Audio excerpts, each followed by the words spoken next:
Hi అండి. నమస్తే. Welcome to my channel Andhra Odisha రుచులు. ఈరోజు ఒక మంచి రెసిపీతో మీ ముందుకొచ్చానండి. ఇది చూడగానే మీకు తెలిసే ఉంటుంది. నేను ఎగ్ పుడింగితో మీ ముందుకొచ్చాను. ఇది పర్ఫెక్ట్‌గా వస్తుంది. ఎలా చేయాలో మీకు ఈరోజు నేను చూపిస్తానండి. చూసారు కదా! ఇలా అన్ని కొలతలతో ఇలా చేస్తే చాలా బావుంటుంది. చూస్తేనే నోట్లో నీళ్ళు ఊరుతున్నాయి కదా! జున్ను ముక్కల్లా అలా అనిపిస్తుంది. చాలా అంటే చాలా టేస్ట్‌గా ఉంటుందండి. మీరు కూడా ఇలాగే ఇంట్లో చేసి మీ పిల్లలకి, మీ ఇంట్లో వాళ్ళకి అందరికీ పెట్టండి. సేమ్ బయట హోటల్‌లో టేస్ట్ లాగే వస్తుందండి. మనం బయట తినే కన్నా ఇలా ఇంట్లో అన్నీ చేసుకొని ఇంట్లో వాళ్ళకి పెడితే చాలా బావుంటుంది. నేనైతే ఒక ప్యాకెట్ పాలు తీసుకున్నానండి. ఒక ప్యాకెట్ పాలు మరిగించేసి దాని గురించి ఒక 3 గుడ్లనైతే తీసుకున్నాను. 3 గుడ్లను ఇలాగా మనం ఒక గిన్నెలో కొట్టేసి వేసుకొని మనం శుభ్రంగా బీట్ చేసుకోవాలి.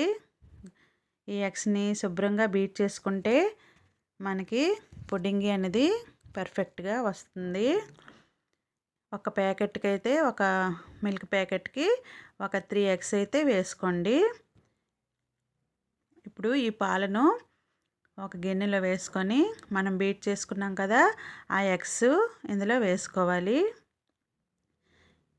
ఒక చిన్న గ్లాస్ అంతా పంచదార పోసుకోవాలి. మీకు ఇంకా స్వీట్ ఇంకా కావాలంటే మీరు టేస్ట్ చేసుకొని వేసుకోవచ్చు షుగర్ అయితే. ఇదైతే పర్ఫెక్ట్‌గా సరిపోయింది మాకైతే. ఎక్కువ తింటామన్న వాళ్ళైతే వేసుకోవచ్చు ఇంకాస్త. ఇప్పుడు మనం ఈ పంచదార కలిసేటట్టు శుభ్రంగా కలుపుకోవాలి. ఇలా చేస్తే మీ పిల్లలు కూడా చాలా ఇష్టంగా తింటారండి. ఈ పంచదార మొత్తం కలిసేటట్టు మనం శుభ్రంగా కలుపుకోవాలి. మీరు ఫస్ట్ టైం నా ఛానల్ కానీ చూసినట్లయితే ప్లీజ్ అండి లైక్ చేయండి, మీ ఫ్యామిలీ మెంబర్స్కి షేర్ చేయండి, సబ్స్క్రైబ్ చేయండి. ఇప్పుడు ఈ పంచదార శుభ్రంగా కలిసిపోయింది ఇందులో. ఇప్పుడు మనం ఏ గిన్నెలో అయితే పుడింగి చేస్తామో ఆ గిన్నె తీసుకోవాలండి. ఇలా వెడల్పుగా ఉన్న గిన్నె అయితే పర్ఫెక్ట్‌గా వస్తుంది. ఇందులో ఒక 3 స్పూన్స్ వరకు పంచదార వేసుకోవాలి. వేసుకొని మంట హై మీద పెట్టుకొని చీని కరిగించుకోవాలి. ఇది కొద్దిగా కరిగాక మనం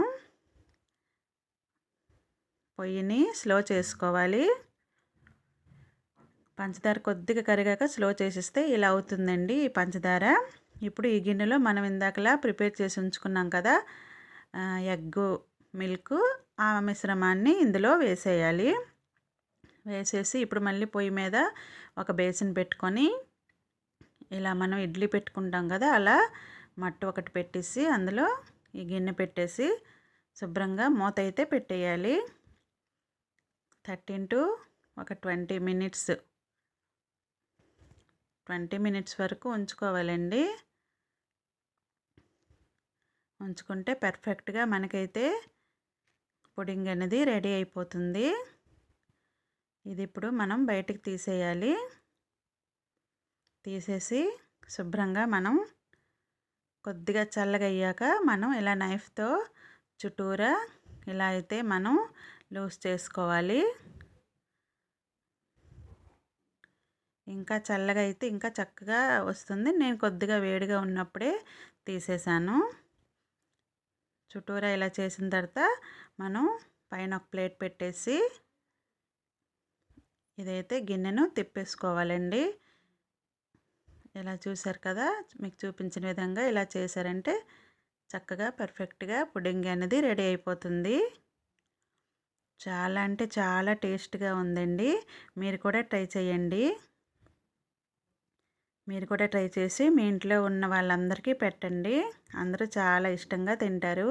పిల్లలైతే చాలా ఇష్టంగా తింటారు. బయట ఫుడ్ అయితే మనకు అంతగా మంచిది కాదు కదా, ఇలా ఇంట్లో చేసి పెడితే మంచిదండి. Thank you for watching.